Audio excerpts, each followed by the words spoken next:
Hello friend, कैसे हैं आप सब। उम्मीद है कि आप सब अच्छे हैं, आप लोगों की तैयारी अच्छी चल रही है। दोस्तों आज हम डिस्कस करने वाले हैं। आज हम दो टॉपिक आपसे डिस्कस करने वाले, एक हो जाएगा मेजरमेंट डिवाइस और उसके बाद मैकेनिक्स, यानी दो टॉपिक से आपके साथ हम डिस्कस करने वाले हैं। ठीक है। और जो फ्रेंड चैम्बर पहली बार विजिट करें चैनल को सब्सक्राइब कीजिए और अपने दोस्तों में शेयर जरूर करिए। आइए देखिए, जो भी क्वेश्चन हम डिस्कस करेंगे मेजरमेंट डिवाइस और मैकेनिक्स, ये सब प्रीवियस क्वेश्चन जितने भी पीसीएस एग्जाम हुआ है इंडिया में, सभी आप लोग साथ हम डिस्कस करने वाले हैं। तो वीडियो को अंत तक बनिएगा और अपने दोस्तों में शेयर जरूर कर दीजिएगा। ठीक है। चलिए, तो ये रहा क्वेश्चन नंबर आपका फर्स्ट। ठीक है। क्वेश्चन नंबर फर्स्ट कहता है सोनार निम्नलिखित द्वारा प्रयोग में लाया जाता है, बताइए। तो यहाँ पर देखा है तो यहाँ पर राइट आंसर आपका डी हो जाएगा, यानी नौ संचालकों द्वारा प्रयोग में लाया जाता है। अब देखिए यहाँ पर सोनार दे रखा है, तो कभी कभी क्या होता है सोनार का फुल फॉर्म पूछ दिया जाता है, इसका पूरा नाम क्या होता है, तो याद रखिएगा साउंड नेविगेशन एंड रेंजिंग इसका फुल फॉर्म होता है। तो साथ साथ ये भी याद रखिए, देखिए क्वेश्चन पूछा गया था छत्तीसगढ़ पीसीएस प्री यानी 2011 का क्वेश्चन है। ठीक है। चलिए आगे बढ़ते हम लोग अगले प्रश्न की तरफ। चलिए रहा अगला प्रश्न की क्वेश्चन नंबर आपका 2। क्वेश्चन नंबर 2 कहता है कि महासागर में डूबी हुई वस्तुओं की स्थिति जानने के लिए निम्न में से किस यंत्र का प्रयोग किया जाता है, बताइए। तो यहाँ पर सही जो आंसर हो जाएगा आपका डी हो जाए, सोनार का प्रयोग किया जाता है। और अभी इसका हमने फुल फॉर्म बताया था, क्या इसका फुल फॉर्म होता है, तो साउंड नेविगेशन एंड रेंजिंग होता है। चलिए, तो देखिए अदर एग्जाम में अलग अलग एग्जाम में क्वेश्चन पूछा जा रहा है। चलिए क्वेश्चन नंबर यहाँ पे 3 कहता है कि सोनार में हम उपयोग करते हैं। अब देखिए यहाँ पर वेव का आपको बताने कि सोनार जो है इसमें कौन सा वेव हम लोग उपयोग करते हैं। तो यहाँ पर सही जो आंसर हो जाएगा आपका सी हो जाएगा, प्रस्रव्य यंत्र यानी प्रस्रव्य वेव का प्रयोग किया जाता है। ठीक है। चलिए आगे बढ़ते हैं हम लोग। ये रहा क्वेश्चन नंबर आपका 4। क्वेश्चन नंबर 4 कहता है कि ध्वनि की तीव्रता को मापने वाला यंत्र आपसे पूछा जा रहा है, बताइए। तो यहाँ पर सही आंसर बताने कि इसका सही आंसर क्या हो जाएगा। तो यहाँ पर राइट आंसर आपका डी हो जाएगा, ऑडियोमीटर हो जाएगा। याद रखिएगा ऑडियोमीटर जो है इसका राइट आंसर हो जाएगा। अब यहाँ पर दे रखा है क्रोमीटर। क्रोमीटर क्या है, एक ऐसा उपकरण है जो तापमान और आर्द्रता वायु दाब आदि में परिवर्तन होने के बावजूद समय का पूर्ण परिशुद्धता के साथ मापन करता है। उसके बाद एनेमोमीटर क्या होता है, ये वायु के वेग को क्या करता है, मेजरमेंट करता है। ठीक है। उसके बाद यहाँ पर दिया हुआ ऑडियोफोन क्या होता है, तो एक समझिए कि तो बहरे जो इंसान होता है उसको सुनने में एक तरह से क्या करता है, ये हेल्प करता है। ठीक है। चलिए आगे बढ़ते हम लोग। ये रहा अगला प्रश्न, देखिए क्वेश्चन नंबर आपका 5। ये देखिए एमपीपीएस प्री 2012 का क्वेश्चन है। कहता है कि एनीमोमीटर से निम्नलिखित में किसका मापन किया जाता है। तो यहाँ पर सही आंसर हो जाएगा आपका पवन का वेग यानी पवन वेग को मेजरमेंट किया जाता है। चलिए रहा क्वेश्चन नंबर आपका 6। क्वेश्चन नंबर 6 कहता है कि वायु की गति निम्नलिखित के द्वारा मापी जाती है, बताइए। तो यहाँ पर राइट आंसर आपका देखिए एक ही क्वेश्चन है, क्वेश्चन खाली उलट कर पूछ दे। इससे 5 नंबर में क्या था, एनीमोमीटर का प्रयोग कहाँ किया जाता है। और छठा क्वेश्चन पूछ रहा है कि वायु की गति को मेजरमेंट किस में किया जाता है, किससे मापी जाती है, तो एनीमोमीटर पर। सिर्फ क्वेश्चन को उलट दिया है। अभी देखिए आपका यूपी पीसीएस प्री 2016 का क्वेश्चन पूछा गया है। ठीक है। चलिए आगे बढ़ते हैं हम लोग। ये रहा अगला प्रश्न की क्वेश्चन नंबर आपका 7। क्वेश्चन नंबर यहाँ पर 7 कहता है निम्नलिखित में कौन सुमेलित नहीं है। तो पहला दे रखा है एनीमोमीटर वायु की चाल, ये सही है। एमीटर से विद्युत धारा को मेजरमेंट किया तो यह भी सही है। टैक्योमीटर से दाबांतर, ये सही नहीं है। पायरोमीटर से उच्च ताप को मेजरमेंट किया तो यह भी आपका सही है। तब यहाँ पर दे रखा है टैक्योमीटर, ये आपका गलत है। तो टैक्योमीटर से क्या मेजरमेंट किया जाता है, इसके द्वारा क्षैतिज दूरी या लंबवत उन्नयन एवं दिशाओं को त्वरित मापने के लिए किया जाता है। ठीक है। तो यहाँ पर गलत आपसे ये सुमेलित पूछ रहा है कि इसमें कौन सुमेलित नहीं है, तो यहाँ पर सी आपका सुमेलित नहीं है। आगे बढ़ते हम लोग। क्वेश्चन नंबर यहाँ पे 8 कहता है विद्युत धारा निम्न में से किस उपकरण से मापी जाती है, बताइए। तो विद्युत धारा मीटर के द्वारा क्या किया जाता है, मेजरमेंट किया जाता है। अब यहाँ देखिए ओल्ट मीटर दे रखा है, इससे आपका पोटेंशियल डिफरेंस को मेजरमेंट किया जाता है। और यहाँ पर देखिए पोटेंशियोमीटर से क्या मेजरमेंट किया जाता है, तो याद रखिए पोटेंशियोमीटर से सेल के EMF को मापन करने में प्रयोग किया जाता है। तो ये सब चीज़ देखिए यहाँ पर आपको पूछा गया बीपीएससी 2018 के प्री में पूछा गया है। उसके बाद बीपीएससी देखिए 2019 के प्री में भी क्वेश्चन पूछा गया। ठीक है, चलिए ये रहा अगला प्रश्न की क्वेश्चन नंबर आपका 9। कहता है निम्नलिखित में से कौन सी सही सुमेलित नहीं है। तो यहाँ पर देखिए वोल्ट मीटर। चलिए रहा क्वेश्चन नंबर आपका। क्वेश्चन नंबर 9 कहता है कि निम्नलिखित में से कौन सा सही सुमेलित नहीं है। तो यहाँ पर देखा जाए वोल्ट मीटर विभवांतर को मेजरमेंट करता है, ये सही है।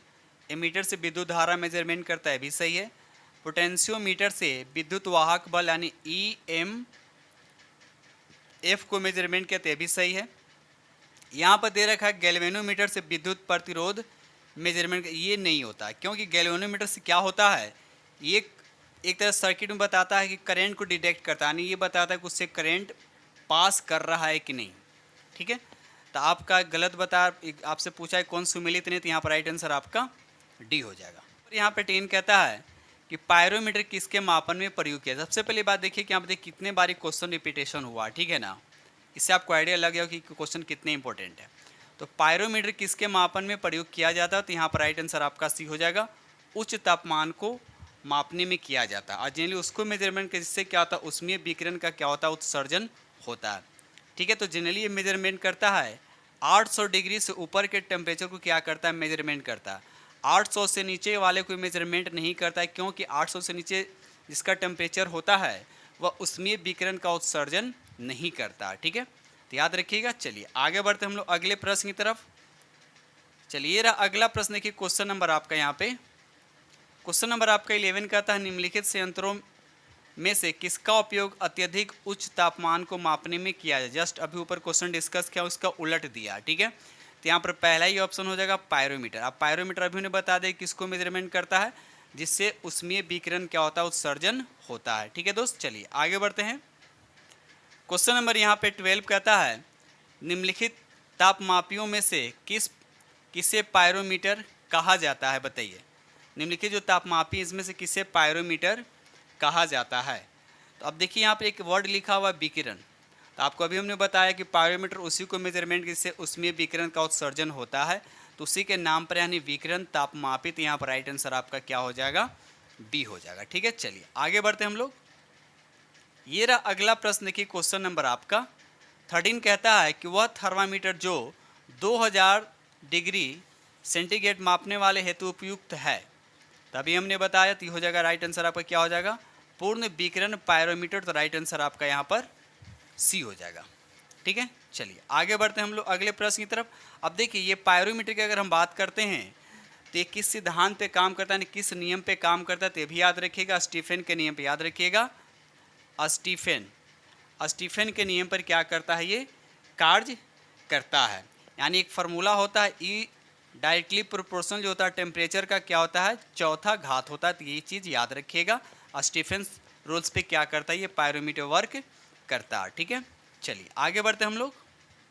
ये रहा अगला प्रश्न की क्वेश्चन नंबर आपका यहाँ पर 14 कहता है निम्नलिखित में से किसे 1500 डिग्री सेंटीग्रेड से अधिक ताप मापने हेतु प्रयोग में लाया जाता है। तो यहाँ पर 14 का आंसर आपका क्या हो जाएगा, आपका यहाँ पे डी हो जानी पायरोमीटर। देखिए एक ही क्वेश्चन को कितने तरह से घुमा घुमा कर पूछा जा रहा है। ठीक है दोस्त, तो इसी तरह के एग्जाम में क्वेश्चन आप लोग को देखने को मिलेगा।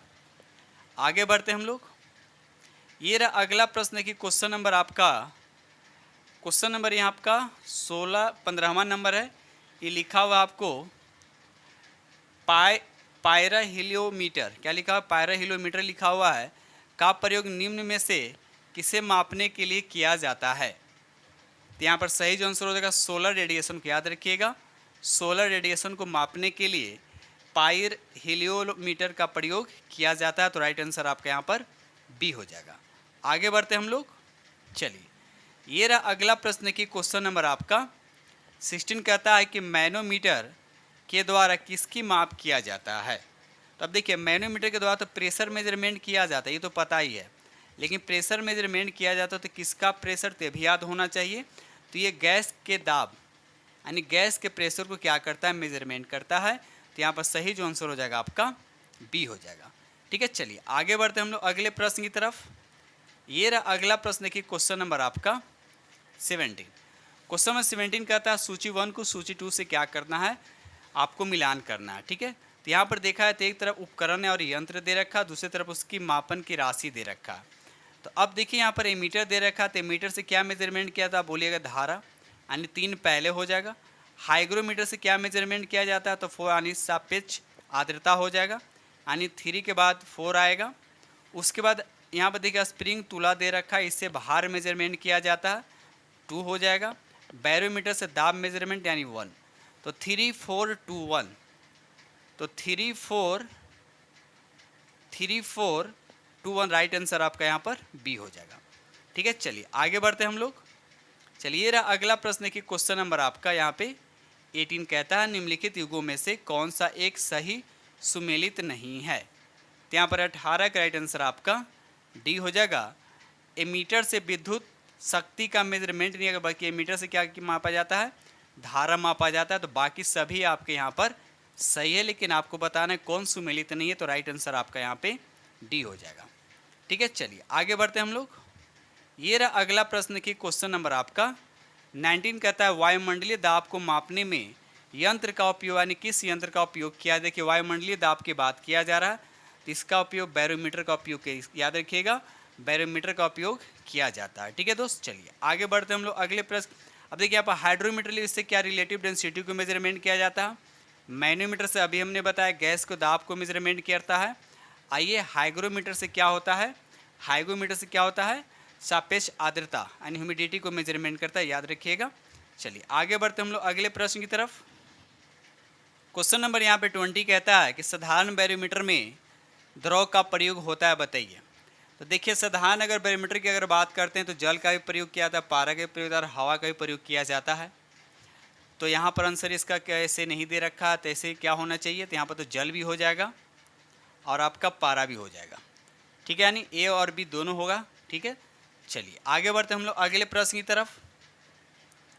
चलिए रहा अगला प्रश्न की क्वेश्चन नंबर आपका 21 कहता है दूध का अपेक्षित घनत्व यानी डेंसिटी आपको बताना है, किससे मेजरमेंट किया जाता है।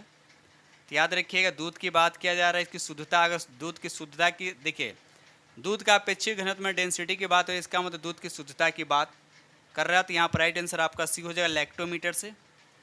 ठीक है, तो राइट आंसर आपका क्या हो जाएगा, सी हो जाएगा। यहाँ पर देखिए एक नया चीज़ लिखा हुआ है ब्यूटोरोमीटर, याद रखिए ब्यूटोरोमीटर से क्या मेजरमेंट किया जाता है, दूध उत्पादन की वसा की मात्रा को मापने के लिए भी ब्यूटोरोमीटर का उपयोग किया, यानी फैट इसको मेजरमेंट किया जाता है। ठीक है, तो क्वेश्चन के अकॉर्डिंग यहाँ पर राइट आंसर आपका सी हो जाएगा। चलिए क्वेश्चन नंबर यहाँ पे 20 देखिए उसी क्वेश्चन को कैसे चेंज करके पूछा, दूध के घनत्व किसके द्वारा मापा जाता है। तो यहाँ पर राइट आंसर आपका ए हो जाए, लैक्टोमीटर। ठीक है, देखिए क्वेश्चन MPP CS प्री 2015 में क्वेश्चन पूछा गया, तो यहाँ पर राइट आंसर आपका ए हो जाएगा। ये रहा अगला प्रश्न की क्वेश्चन नंबर आपका 22 कहता है कि वायुमंडल की सापेक्ष आर्द्रता अभी हमने बताया, तो यहाँ पर हो जाएगा हाइग्रोमीटर। देखिए एक होता है हाइग्रोमीटर, एक होता है हाइड्रोमीटर। बहुत सारे क्या होते हैं कि हाइग्रोमीटर और हाइड्रोमीटर में क्या होते हैं, कन्फ्यूज होता है।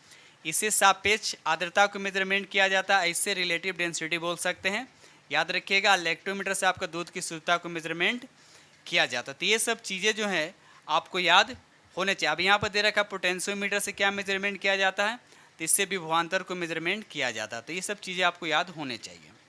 आगे बढ़ते हैं हम लोग। चलिए रहा क्वेश्चन नंबर आपका 24 कहता है कि हवा में देखिए आर्द्रता को नापने के लिए कौन सा उपकरण का प्रयोग किया जाता है। देखिए एक ही क्वेश्चन कितना बार रिपीट हुआ है। तो यहाँ पर देखिए हाइड्रोमीटर हुआ, तो ये तो नहीं हो क्योंकि इससे क्या होता है, रिलेटिव डेंसिटी मेजरमेंट किया जाता है। आगे का ऑप्शन देख लेते हैं। देखिए यहाँ पर ऑप्शन दे रखा आपका, तो यहाँ पर राइट आंसर आपका क्या हो जाएगा, बी हो जानी हाइग्रोमीटर। याद रखिएगा हाइग्रोमीटर यहाँ पे सही आंसर आपका हो जाएगा। ठीक है, चलिए आगे बढ़ते हैं हम लोग अगले प्रश्न की तरफ। ये रहा अगला प्रश्न की क्वेश्चन नंबर आपका 25 कहता है कि हाइग्रोमीटर से नापा जाता है। अब देखिए हाइग्रोमीटर से क्या नापा जाता है। अब देखिए क्वेश्चन को यहाँ पर उलट दिया, तो यहाँ पर राइट आंसर आपका क्या हो जाए, वातावरणीय आर्द्रता। तो राइट आंसर आपका 25 का ए हो जाएगा। ठीक है, चलिए ये रहा अगला प्रश्न की क्वेश्चन नंबर आपका यहाँ पे 26 कहता है कि आर्द्रता किस उपकरण से नापी जाती है। तो यहाँ पर 26 का राइट आंसर आपका क्या हो जाएगा, फिर उसी क्वेश्चन को रिपीट किया, तो यहाँ पर राइट आंसर आपका बी हो जाएगा। अभी देखिए BPSC 2018 में क्वेश्चन पूछा गया। चलिए आगे बढ़ते हम लोग अगले प्रश्न की तरफ। ये रहा अगला प्रश्न, देखिए क्वेश्चन नंबर आपका 27 कहता है कि आर्द्रता को मानांकित करने का उपकरण निम्न में से कौन सा। देखिए एक ही क्वेश्चन को कितने घुमाकर पूछा जा रहा है, तो यहाँ पर सही आंसर हो जाएगा आपका डी हो जाएगा, हाइग्रोमीटर जो है इसका राइट आंसर हो जाएगा। ठीक है दोस्त, चलिए आगे बढ़ते हैं हम। देखिए क्वेश्चन कितना बार रिपीटेशन हो रहा है, सोचिए क्वेश्चन कितना इंपॉर्टेंट है। क्वेश्चन नंबर 28 कहता है कि रीगेल मैन स्केल का प्रयोग निम्नलिखित के घनत्व मापन में होता है। तो यहाँ पर 28 का आंसर आपका डी हो जाएगा, यानी धुआं। याद रखिए धुआं के डेंसिटी को मेजरमेंट करने में किया जाता है। आगे बढ़ते हम लोग अगले प्रश्न। चलिए क्वेश्चन नंबर यहाँ पे 29 कहता है निम्नलिखित में कौन सही सुमेलित है, बताइए। तो यहाँ पर देखिए पहला लिखा हुआ थर्मोरेस्टर, इलेक्ट्रॉनिक थर्मामीटर, तो ये पहला ही आपको क्या है, सुमेलित है। ठीक है, बाकी सभी आपके क्या है यहाँ पर आपका गलत है। ठीक है दोस्त, चलिए आगे बढ़ते हैं हम लोग अगले प्रश्न की तरफ। ये रहा अगला प्रश्न की क्वेश्चन नंबर आपका यहाँ पे 30 कहता है कि इलेक्ट्रो इनसेफेलोग्राम, जिसको बोलते हैं डबल EG, निम्न में से किसकी निगरानी के लिए उपयोग होता है, बताइए। तो यहाँ पर सही जो आंसर हो जाएगा आपका डी हो जाएगा, यानी मस्तिष्क जो इसका राइट आंसर हो जाएगा। चलिए आगे बढ़ते हम लोग अगले प्रश्न की तरफ। ये रहा अगला प्रश्न, देखिए क्वेश्चन नंबर आपका 31। यहाँ पर सूची 1 को सूची 2 से क्या करना है, आपको मिलान करने हैं। ठीक है, तो यहाँ पर देखा जाए जो पहले आ रहा उसको आप मिलान कीजिए। तो यहाँ पर देखा जाए लैक्टोमीटर लिखा हुआ, तो लैक्टोमीटर से क्या होता है, दूध की शुद्धता को मेजरमेंट करते हैं। यहाँ पर लक्स मीटर लिखा हुआ ना, लक्स मीटर क्या लिखा हुआ है यहाँ पे, लक्स मीटर, हमको लैक्टो लिखा हुआ। ठीक है, लक्स मीटर लिखा हुआ, सॉरी, यहाँ पर लक्स मीटर लिखा हुआ है। तो लक्स मीटर से क्या किया जाता है, तो प्रकाश की तीव्रता, यानी डी का हो जाएगा 1। स्टेथोस्कोप से क्या हो जाएगा, यहाँ पर हो जाएगा आपका हृदय, यानी हृदय की ध्वनि, यानी पहले होगा आपका 3।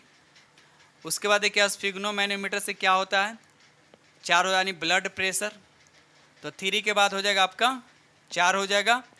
कैरेटोमीटर से क्या हो जाएगा, सोने की शुद्धता, यानी 2 हो जाएगा, उसके बाद 1 हो जाएगा, यानी 3 4 2 1, 3 4 2 1 इसका राइट आंसर देखते हैं किस ऑप्शन में है यहाँ पे। तो यहाँ पे देखा है 3 4 2 1, तो राइट आंसर आपका यहाँ पर सी हो जाएगा। ठीक है, चलिए आगे बढ़ते हम लोग अगले प्रश्न की तरफ। ये रहा अगला प्रश्न की क्वेश्चन नंबर आपका यहाँ पे, क्वेश्चन नंबर आपका यहाँ पर 32 कहता है रक्त दाब नापने के यंत्र का नाम बताना है, बताइए, यानी ब्लड प्रेशर। तो यहाँ पर सही आंसर हो जाएगा आपका बी हो जाएगा, स्फिग्नोमैनोमीटर इसका राइट आंसर हो जाएगा। आगे बढ़ते हैं हम लोग।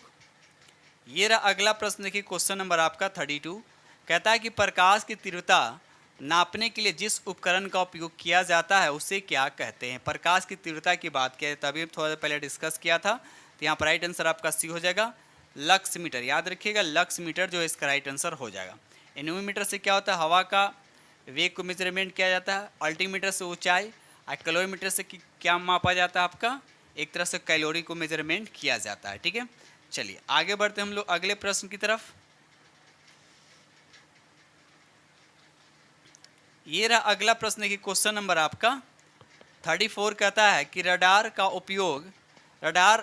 उपयोग में आता है कैसे। तो यहाँ पर सही आंसर हो जाएगा आपका सी हो जाएगा, रेडियो तरंगों द्वारा वस्तु की स्थिति ज्ञात करने के लिए रडार का उपयोग किया जाता है। अब देखिए कभी रडार की अगर बात हो रहा है तो यहाँ पर कभी कभी क्या होता है, रडार का फुल फॉर्म पूछ दिया जाता है कि रडार का फुल फॉर्म क्या होता है। तो याद रखिएगा रेडियो डिटेक्शन एंड रेंजिंग इसका पूरा नाम होता है, याद रखिएगा। चलिए आगे बढ़ते हम लोग अगले प्रश्न की तरफ। अभी देखिए क्वेश्चन कितना बार रिपीटेशन हुआ, देखिए ये क्वेश्चन कितना बार रिपीटेशन हुआ। आगे बढ़ते हैं, चलिए क्वेश्चन नंबर यहाँ पे 35 कहता है निम्न में कौन सी राशि रिएक्टर पैमाने पर मापे। अब देखिए रिएक्टर की बात हो रहा है, रिएक्टर पे क्या होता है, भूकंप की तीव्रता को मेजरमेंट किया जाता है। तो यहाँ तो पहला दूसरा तो होगा नहीं, आगे ऑप्शन देखते हैं हम लोग। तो यहाँ पर देखिए तो ऑप्शन आपका सी दे रखा, तो राइट आंसर आपके यहाँ पर भूकंप की तीव्रता यानी सी ऑप्शन में दे रखा है, तो राइट आंसर आपका सी हो जाएगा। आगे बढ़ते हम लोग अगले प्रश्न की तरफ। ये रहा क्वेश्चन नंबर आपका 36 कहता है कि भूकंप की तीव्रता मापन क्या है। देखिए वो भी उस क्वेश्चन फिर आ गया, लेकिन पूछा गया क्या, यूपी लोअर सब डिवीजन में क्वेश्चन पूछा गया, 2015 के क्वेश्चन है। तो 36 का आंसर आपका क्या हो जाएगा, तो रिएक्टर पैमाने से। क्वेश्चन को खाली सिर्फ उलट दिया है। ये रहा अगला प्रश्न की क्वेश्चन नंबर आपका 37। क्वेश्चन नंबर 37 कहता है रिएक्टर पैमाना मापने के लिए प्रयोग किया था किसको, बताइए। तो यहाँ पर राइट आंसर आपका सी हो जाएगा। भूकंपीय लहरों की आयाम को मेजरमेंट करता है, तो राइट आंसर आपका सी हो जाएगा। ये रहा अगला प्रश्न की क्वेश्चन नंबर आपका यहाँ पर 38 है। क्वेश्चन नंबर 38 कहता है कौन सा सुमेलित नहीं है, आपको बताने इसमें कौन सा सुमेलित नहीं है। तो सेल्सियस ताप ठीक है, किलोवाट आवर विद्युत का ये भी सही है, RS गुणक जो है रक्त से संबंधित ये भी सही है। रिएक्टर पैमाना आर्द्रता से, रिएक्टर पैमाना आर्द्रता से नहीं बल्कि भूकंप से, क्या होना चाहिए यहाँ पर, भूकंप होना चाहिए, ठीक है ना, भूकंप से जुड़ा हुआ। तो राइट आंसर आपका यहाँ पर डी हो जाएगा। ठीक है, चलिए आगे बढ़ते हम लोग। क्वेश्चन नंबर यहाँ पर 39 कहता है कि निम्न में भूकंप मापी यंत्र कौन सा है। तो यहाँ पर 39 का राइट आंसर आपका बी हो जाएगा। सिस्मोग्राफ जो इसका सही आंसर हो जाए, याद रखिए सिस्मोग्राफ इसका राइट आंसर हो जाएगा। ये रहा अगला प्रश्न की क्वेश्चन नंबर आपका 40 कहता है निम्न में से किस यंत्र का भूकंप तरंगों के मापन के लिए प्रयोग किया जाता है। तो यहाँ पर सही आंसर हो जाएगा आपका सिस्मोग्राफ। देखिए किस तरह से दे रखा, सिस्मोग्राम दे रखा, सिस्मोस्कोप दे रखा है, यहाँ पर राइट आंसर आपका क्या हो जाएगा, सिस्मोग्राफ हो जाएगा। ठीक है, चलिए आगे बढ़ते हम लोग। ये रहा अगला प्रश्न की क्वेश्चन नंबर आपका 41 कहता है निम्नलिखित युक्तियों में से किसके द्वारा भूकंप की तीव्रता का मापन किया जाता है। तो यहाँ पर 41 का राइट आंसर आपको बताने हैं। तो यहाँ पर राइट आंसर आपका सिस्मोग्राफ हो जाएगा। तो राइट आंसर आपका पहले ही दे रखा है। ठीक है, चलिए आगे बढ़ते हम लोग। ये रहा अगला प्रश्न की क्वेश्चन नंबर आपका यहाँ पर 42 कहता है सिस्मोग्राफ क्या रिकॉर्ड करता है, सिस्मोग्राफ जो है क्या रिकॉर्ड करता है। तो यहाँ पर 42 का राइट आंसर आपका सी हो जाएगा, भूचाल, याद रखिएगा भूकंप की तीव्रता को रिकॉर्ड रखता है। तो राइट आंसर आपका यहाँ पर सी हो जाएगा। ये रहा अगला प्रश्न की क्वेश्चन नंबर आपका यहाँ पर क्वेश्चन नंबर आपका ये 43 है, याद रखिए क्वेश्चन नंबर आपका 43 है। यहाँ पर कह रहा सुमेलित कीजिए, यहाँ पर जो लिखा हुआ सुमेलित करना है आपको। भूकंप दे रखा, ऊंचाई दे रखा, विद्युत धारा और प्रतिरोध। तो भूकंप क्या हो जाएगा, सिस्मोग्राफ यानी ए का हो जाएगा 2, ऊंचाई तो अल्टीमीटर हो जाएगा यानी 3 हो जाएगा, विद्युत धारा एम्पियर मेजरमेंट किया जाए तो 1 हो जाएगा, प्रतिरोध किसमें ओम, तो यहाँ पर हो जाएगा आपका 4। तो 2 3 1 4, 2 3 1 4 पहला ही ऑप्शन आपको दे रखा है। ठीक है, चलिए रहा अगला प्रश्न की क्वेश्चन नंबर आपका 44 कहता है सही सुमेलित कीजिए। फिर आपको सुमेलित करना है, बताइए। तो फेदोमीटर से क्या होता है, फेदोमीटर से क्या मेजरमेंट किया जाता है, समुद्र की ऊंचाई हो जाएगा यानी 4 हो जाएगा पहले। ठीक है, ए का 4 हो जाएगा। बैरोमीटर से क्या होता है, वायुमंडलीय दाब, तो उसके बाद क्या हो जाएगा 4 1 हो जाएगा। उसके बाद हाइग्रोमीटर से क्या होता है, वायुमंडलीय आर्द्रता, तो उसके बाद 2 हो जाएगा, लास्ट में आपका 3 हो जाएगा। यानी अल्टीमीटर से क्या होता है, ऊंचाई। तो 4 1 2 3, देखिए 4 1 2 3 किस ऑप्शन में है, तो 4 1 2 3 राइट आंसर आपका यहाँ पर बी हो जाएगा। ठीक है, चलिए आगे बढ़ते हैं हम लोग। क्वेश्चन नंबर यहाँ पर 5 कहता है फेदोमीटर का उपयोग किसे नापने में किया जाता है, बताइए। ये क्वेश्चन नंबर आपका 45 है। क्वेश्चन नंबर आपका 45 कहता है कि फेदोमीटर का उपयोग किसे नापने के लिए किया जाता है। तो यहाँ पर सही आंसर हो जाएगा समुद्र की गहराई, तो राइट आंसर आपका सी हो जाएगा। ये रहा अगला प्रश्न कि फिर आपको सूची 1 को सूची 2 से क्या करना, आपको मिलान करना है। ठीक है, अब यहाँ देखिए जो क्वेश्चन जितना बार एक बात याद रखिएगा, जो क्वेश्चन जितना बार रिपीट हो रहा है तो इस एक तरह समझिए आप लोग को ज़्यादा याद भी होगा। ठीक है, और आपको एक तरह समझ में आएगा कि क्वेश्चन जो क्वेश्चन रिपीट हो, सोचिए वो क्वेश्चन आने के चांसेस भी उस क्वेश्चन को बढ़ जाता है। तो एनेमोमीटर आपको बताने इससे क्या मेजरमेंट किया जाता है, तो वायु का वेग हो जाएगा यानी 3 पहले हो जाएगा। सिस्मोग्राफ से क्या होता है, भूकंप, उसके बाद 1 हो जाएगा। उसके बाद यहाँ लिखा हुआ है बैरोग्राफ, क्या लिखा हुआ है यहाँ पर, बैरोग्राफ लिखा हुआ है। तो यहाँ पर आपका बैरोग्राफ जो लिखा है तो यहाँ पर 2 होना चाहिए, बैरोमीटर होना चाहिए। चलिए बैरोग्राफ लिखा, तो यहाँ पर राइट आंसर आपका 2 हो जाएगा। उसके बाद हाइग्रोमीटर, तो आर्द्रता हो जाएगा यानी 3 1 2 4, 3 1 4 2 किस ऑप्शन में है, तो यहाँ पर देखा जाए तो किस ऑप्शन में है, 3 1 2 4, 3 1 2 4, तो राइट आंसर आपका यहाँ पर डी हो जाएगा। ठीक है दोस्त, चलिए आगे बढ़ते हम लोग अगले प्रश्न की तरफ। ये रहा अगला प्रश्न की क्वेश्चन नंबर आपका यहाँ पर 47। कहता है निम्नांकित में से कौन सुमेलित नहीं है, आपको बताएं इसमें कौन सुमेलित नहीं है। अब देखिए मैनोमीटर से क्या होता है, दाब मेजरमेंट करता है, लेकिन कैसा दाब, याद रखिएगा गैस के दाब को मेजरमेंट करते हैं, भी ध्यान रखिएगा गैस के दाब को मेजरमेंट करता है। कार्बोरेटर क्या होता है, ये आंतरिक दहन इंजन, ये भी सही है और ये भी सही है। कार्डियोग्राफ हृदय गति से संबंधित, ये भी सही है।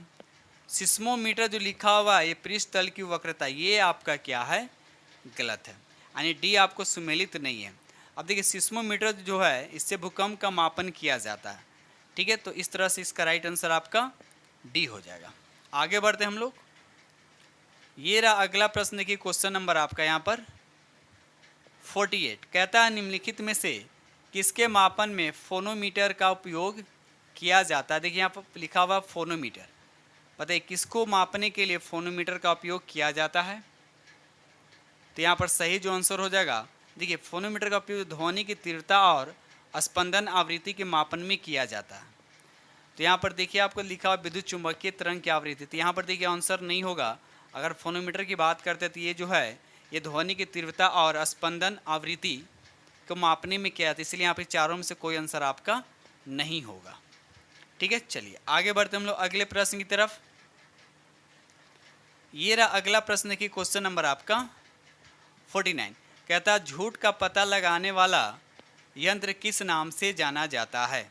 तो उसको बोलते हैं पॉलीग्राफ। क्या बोलते हैं उसको हम लोग, पॉलीग्राफ कहते हैं। अब यहाँ पे देखिए पायरोमीटर तो स्टार्टिंग में हम बताया था पायरोमीटर क्या होता है, तो ये उच्च तापमान को मेजरमेंट करता है और उसी को मेजरमेंट कर जिससे उसमें विकिरण क्या होता है, उत्सर्जन होता है। उसके बाद यहाँ पे लिखा है गायरोस्कोप क्या होता है, ये घूमती वस्तुओं की गति को नापने के लिए गायरोस्कोप का उपयोग किया जाता है। उसके बाद यहाँ पे लिखा हुआ है काइमोग्राफ। तो काइमोग्राफ क्या होता है, ये शरीर की क्रियाओं को ग्राफ द्वारा निरूपित करना और रक्तचाप, हृदय की धड़कन आदि को क्या करता है, निरूपित करने के लिए किया जाता है। ठीक है, चलिए आगे बढ़ते हम लोग अगले प्रश्न की तरफ। क्वेश्चन नंबर यहाँ पर आपका 50 कहता है, ये क्वेश्चन नंबर आपका 50 है। क्वेश्चन 50 कहता है ऊर्ध्वाधर तल यानी एलिवेशन और क्षैतिज तल जिसको बोलते हैं एजीमत में कोणीय दूरी को मापने में प्रयुक्त होने वाला यंत्र को क्या कहते हैं। तो इसका राइट आंसर आपका डी हो जाएगा, जिसको बोलते हैं थियोडोलाइट। क्या बोलते हैं, थियोडोलाइट जो है इसका सही आंसर हो जाएगा। ठीक है दोस्त, तो इस तरह से हमने आप लोग के साथ 50 प्रश्न आप लोग से डिस्कस किया हूँ और जो भी क्वेश्चन लिया हूँ आप लोग को तो आइडिया हो गया कि क्वेश्चन कितने बार एक क्वेश्चन कितने बार रिपीट हो रहे हैं। ठीक है, तो इसी के साथ हम वीडियो करते हैं समाप्त। और जो फ्रेंड चैनल पे पहली बार विजिट कर रहे हैं तो चैनल को सब्सक्राइब कीजिएगा और अपने दोस्तों में शेयर जरूर कर दीजिएगा।